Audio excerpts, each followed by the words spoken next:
Dear students, today we are discuss about chapter 4th cardiovascular system and lecture 3rd coagulation of blood।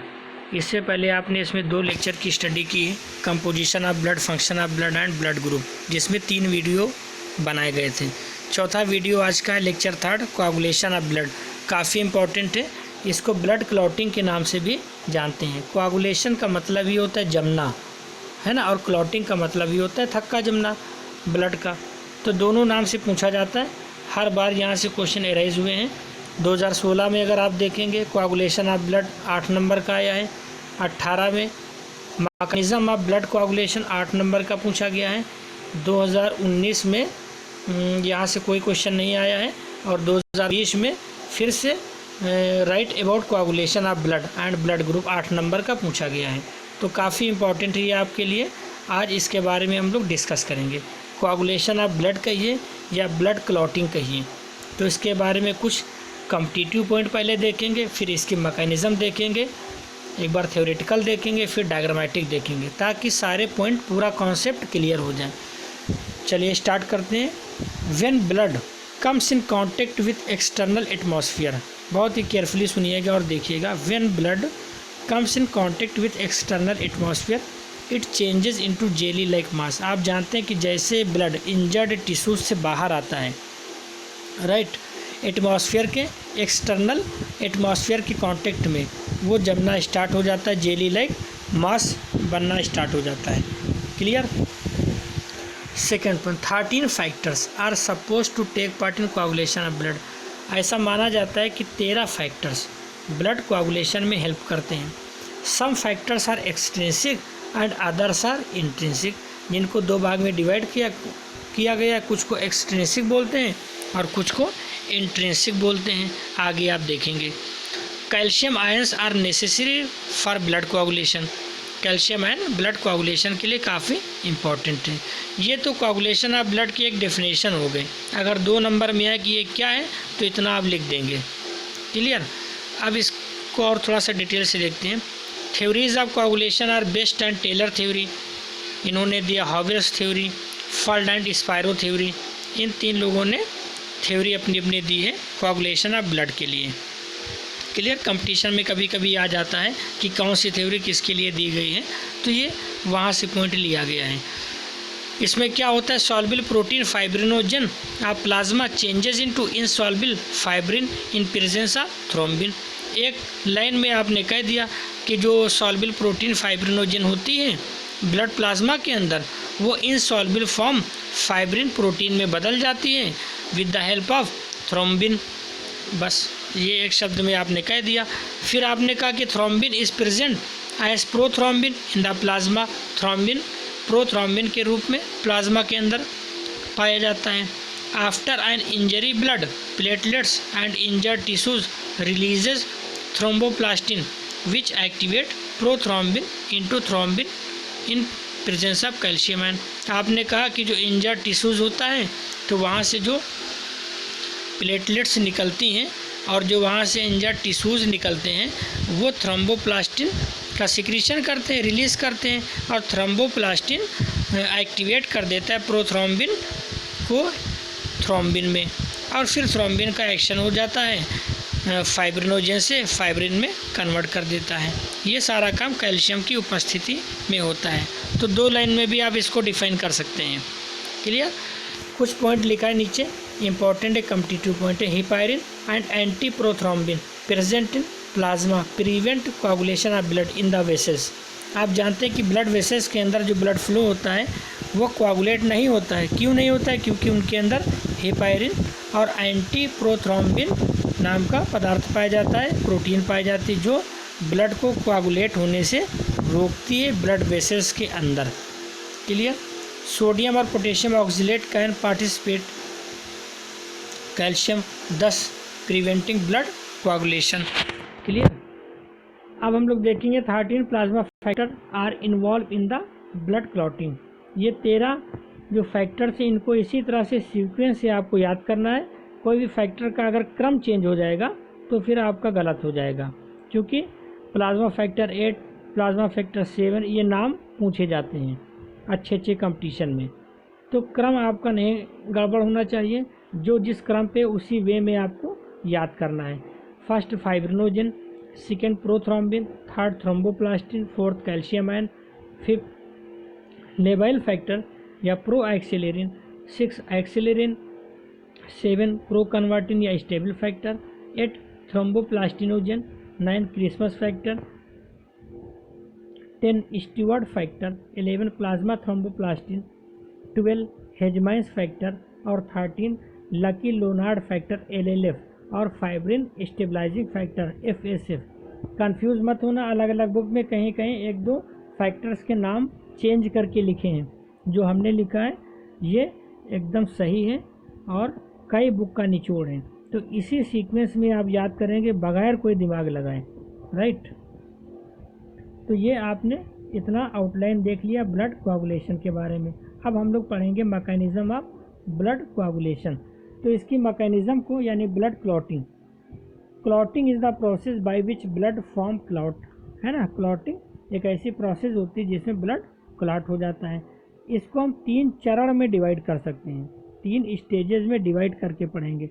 पहला stage हम पढ़ेंगे extrinsic, दूसरा intrinsic और तीसरा common pathway. बस ये कंप्लीट हो जाएगा मैकेनिज्म इसकी। एक्सट्रिंसिक में देखते हैं, in this pathway a tissue protein called as tissue factor या thromboplastin comes out from injured tissue and form prothrombinase enzyme. Extrinsic में सबसे पहला पॉइंट क्या है, सबसे पहली घटना क्या होती है कि जो इंजर्ड टिश्यूज होता है या कोई ब्लड वेसल्स इंजर्ड है तो वहाँ से जब ब्लड निकलता है तो उसके साथ में थ्रोम्बोप्लास्टिन या टिश्यू फैक्टर बाहर निकलता है और उसका काम ये होता है कि वो प्रोथ्रोम्बिनेज एंजाइम को बनाए। क्लियर। ये कैसे बनेगा वो हम लोग इसमें देखेंगे। In the presence of calcium ion TF activates factor 10। जो TF होता है टिश्यू फैक्टर होता है, कैल्शियम की प्रेजेंस में क्लॉटिंग फैक्टर 10 को एक्टिवेट कर देता है। क्लियर। अब 10 क्या है वो अभी आप देख चुके हैं। Then factor 10 combines with factor 5। जो 10 फैक्टर होता है वो फैक्टर 5 से कंबाइंड कर जाता है, जुड़ जाता है, ठीक है, और कैल्शियम की प्रेजेंस में बनाता है एक्टिव प्रोथ्रोम्बिनेज एंजाइम। यहीं से स्टार्टिंग होती है, इस एंजाइम का बनना ज़रूरी है, प्रोथ्रोम्बिनेज एंजाइम। बस यहीं पर एक्सट्रिंसिक पाथवे कंप्लीट हो जाता है। तो आप ये कह सकते हैं कि एक्सट्रिंसिक पाथवे में कैल्शियम आयन पार्टिसिपेट कर रहा है, फैक्टर 5 पार्टिसिपेट कर रहा है, फैक्टर 10 पार्टिसिपेट कर रहा है। क्लियर।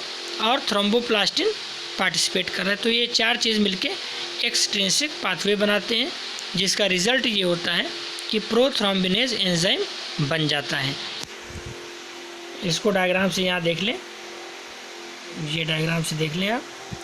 एक्सट्रिंसिक एक तरफ हमने दिखाया, दूसरी तरफ इंट्रिंसिक।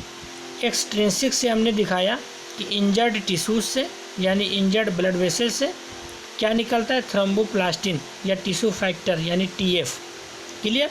कैल्शियम आयन की मदद से एक्टिवेट करता है क्लॉटिंग फैक्टर 10 को, और फिर क्लॉटिंग फैक्टर 10 और क्लॉटिंग फैक्टर 5 दोनों मिलके कैल्शियम की उपस्थिति में बनाते हैं प्रोथ्रोम्बिनेज एंजाइम। तो ये एक भाग हो गया एक्सट्रिंसिक का। अब हम लोग देखेंगे दूसरा भाग इसका, इंट्रिंसिक। चूँकि दोनों उसमें दिखाना रहता है ना, कहीं कहीं तो नाम दे देते, मेंशन कर देते कि एक्सट्रिंसिक और इंट्रिंसिक को आप डिफाइन करें। Intrinsic pathway more complex pathway है, मोर स्लोली है, टेकन सेवरल मिनट। ऊपर का जो पाथवे था वो कुछ सेकंड में हो जाता था, तेज़ी से होता था, और ये काफ़ी कॉम्प्लेक्स पाथवे है, धीरे धीरे होता है और कई मिनट ले लेता है, 1-2 मिनट ले लेता है ना। क्योंकि आप जानते हैं क्लॉटिंग का टाइम प्रैक्टिकल भी कर चुके हैं, नॉर्मली 3.5 मिनट से 7 मिनट के बीच में होता है। तो उसी के बीच में ये सारा काम होना है। क्लियर। तो कॉम्प्लेक्स पाथवे है, स्लोली है और taken several minute. After damaging tissue, disintegration of platelets which releases phospholipids, contact with collagen fibres activate clotting factor 12 which activate 10। इसमें क्या होता है कि जब टिश्यू डैमेज होता है तो जो प्लेटलेट्स होती हैं वो टूट जाती, डिसइंटीग्रेट हो जाती यानी डैमेज हो जाती हैं, तो उससे फास्फोलिपिड का सिक्रीशन होता है। और जो कोलेजन फाइबर होता है, कोलेजन फाइबर के साथ मिलके ये बनाते हैं, एक्टिवेट करते हैं क्लॉटिंग फैक्टर 12 को। क्लियर? फास्फोलिपिड कोलेजन फाइबर के साथ मिलके एक्टिवेट कर देते हैं क्लॉटिंग फैक्टर 12 यानी क्लॉटिंग फैक्टर 12 को। और ये जो 12 क्लॉटिंग फैक्टर है ये एक्टिवेट करता है 10 को, है ना, तो 12 एक्टिवेट करेगा 10 को। फिर क्या होगा, फैक्टर 10 इज़ कंबाइंड विथ, भाई पिछली process, combined with factor 5 to form active enzyme prothrombinase enzyme. Clear? जब 10 एक्टिवेट हो जाता है तो 10 के साथ मिल के कैल्शियम आयन की उपस्थिति में एंजाइम प्रोथ्रोम्बिनेज बनाता है। आप इसको यहाँ से देख लें, ये इंट्रिंसिक है, बी पार्ट राइट हैंड पर बना है, राइट साइड में आप देखेंगे डिसइंटीग्रेशन ऑफ प्लेटलेट्स यानी प्लेटलेट्स का विखंडन है। क्लियर? तो क्या रिलीज़ होता है यहाँ से, फास्फोलिपिड रिलीज़ होता है। और जो ब्लड के अंदर कोलेजन फाइबर हैं तो ये दोनों मिलके एक्टिवेट कर देते हैं प्लाज्मा फैक्टर 12 को, यानी 12 को एक्टिवेट कर देंगे। फिर प्लाज्मा फैक्टर 12 और कैल्शियम आयन मिल के एक्टिवेट करेंगे प्लाज्मा फैक्टर या क्लॉटिंग फैक्टर 10 को, है ना, 10 को एक्टिवेट कर देंगे। जब 10 एक्टिवेट हो जाएगा तो ये फैक्टर 5 के साथ मिलके कैल्शियम की प्रेजेंस में बनाएगा प्रोथ्रोम्बिनेज। क्लियर? तो एक्सट्रिंसिक और इंट्रिंसिक दोनों मिलके क्या बनाते हैं, प्रोथ्रोम्बिनेज एंजाइम। अब यहाँ से यहाँ तक तो अलग अलग प्रोसेस थी, सेपरेट थी, लेकिन यहाँ से अब एक प्रोसेस चलेगी जिसको नाम दिया जाएगा कॉमन पाथवे। Common pathway. तो अब इसमें क्या होगा, यहाँ पहले देखें फिर डायग्राम देखें। कॉमन पाथवे में prothrombinase enzyme न्यूट्रलाइजेज heparin and convert prothrombin into thrombin with the help of calcium ion. आप जानते हैं, अभी पढ़ चुके हैं कि प्रोथ्रोम्बिनेज एंजाइम का काम क्या होता है। ये तो कंपटीशन का पॉइंट है कि ये हेपारिन को न्यूट्रलाइज भी करता है, उसके साथ साथ प्रोथ्रोम्बिन को थ्रोम्बिन में कन्वर्ट भी करता है कैल्शियम की उपस्थिति में। तो इसके दो फंक्शन हो गए प्रोथ्रोम्बिनेज एंजाइम के, एक तो it न्यूट्रलाइजेज heparin and also convert prothrombin into thrombin with the help of calcium ion. Clear? फिर क्या होगा, जब थ्रोम्बिन एक्टिव हो जाएगी तो क्या करेगी, thrombin in presence of calcium ion it convert fibrinogen into fibrin threads. जब थ्रोम्बिन एक्टिवेट हो जाएगा तो थ्रोम्बिन क्या करेगा, फाइब्रिनोजन जो कि सॉल्युबल फॉर्म है उसको इनसॉल्युबल फॉर्म यानी फाइब्रिन थ्रेड्स में बदल देता है और खून का जमाव होने लगता है, यानी थक्का जम जाता है। जब थ्रेड लाइक स्ट्रक्चर बनते हैं, आपने क्लॉटिंग का टेस्ट किया था लैब के अंदर, उसमें आपने खुद देखा था कि किस तरह से फाइब्रिन यानी थ्रेड लाइक स्ट्रक्चर का फॉर्मेशन होता है। Clear? Thrombin also activate factor 12 fibrin stabilising factor, इसको भी ये एक्टिवेट करती है। क्यों करती, ताकि which strength and stabilises the fibrin thread, ताकि ये फाइब्रिन थ्रेड्स को मजबूती प्रदान कर सके और पूरी तरह से खून जम जाए, रक्त का थक्का बन जाए। इसको अब डायग्राम से आप यहाँ से देखेंगे। देखिए, एक्सट्रिंसिक और इंट्रिंसिक दोनों मिलकर क्या करते हैं, प्रोथ्रोम्बिनेज एंजाइम का फॉर्मेशन करते हैं। जब ये एंजाइम बन जाता है तो इसके दो फंक्शन है, पहला क्या, न्यूट्रलाइजेज हेपारिन हमने लिख दिया है। क्लियर? और उसके अलावा फंक्शन क्या है, प्रोथ्रोम्बिन को थ्रोम्बिन में बदलना। Prothrombin is converted into thrombin with the help of prothrombinase enzyme with presence of calcium ion. ठीक है? फिर जब थ्रोम्बिन बन जाएगा तो थ्रोम्बिन के दो काम हैं, एक तो इट एक्टिवेट फैक्टर 13 फैक्टर को ये एक्टिवेट करता है और उसके अलावा फाइब्रिनोजन को फाइब्रिन नेटवर्क में बदल देता है। ठीक? और जब फाइब्रिन नेटवर्क बनता है तब उसी को आप कहते हैं कि क्लॉटिंग हो गई, रक्त का थक्का बन गया। तो इस तरह से आपने देखा ब्लड क्लॉटिंग मैकेनिज्म यहाँ पर जाके कंप्लीट हो जाती है। क्लियर? पूरी तरह से ये समझ में आ गई होगी। अगर किसी को कोई प्रॉब्लम होगी तो वो कमेंट करके पूछ सकता है।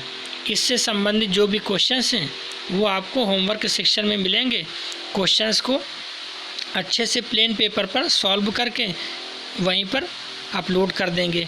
और जो भी असाइनमेंट आप पिछली 5 तारीख से सेंड कर रहे हैं उनको आप कलेक्ट करके एक फ़ाइल में अच्छे से बना के रख लीजिएगा। जब भी कॉलेज खुलेगा वो असाइनमेंट सबमिट होंगे, ठीक है। असाइनमेंट सबमिट होंगे, उसी बेस पर आपको मार्क्स दिए जाएंगे, वरना मार्क्स आपको नहीं मिलेंगे। असाइनमेंट अगर नहीं होगा तो मार्क्स आपको नहीं दिए जाएंगे, तो फर्स्ट का ख्वाब आप छोड़ दीजिए।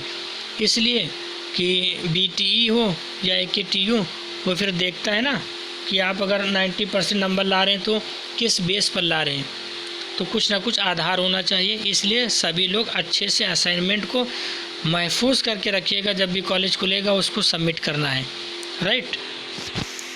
तो आज के लिए इतना काफ़ी, इसके आगे हम लोग नेक्स्ट टर्न पे डिस्कस करेंगे। Thank you.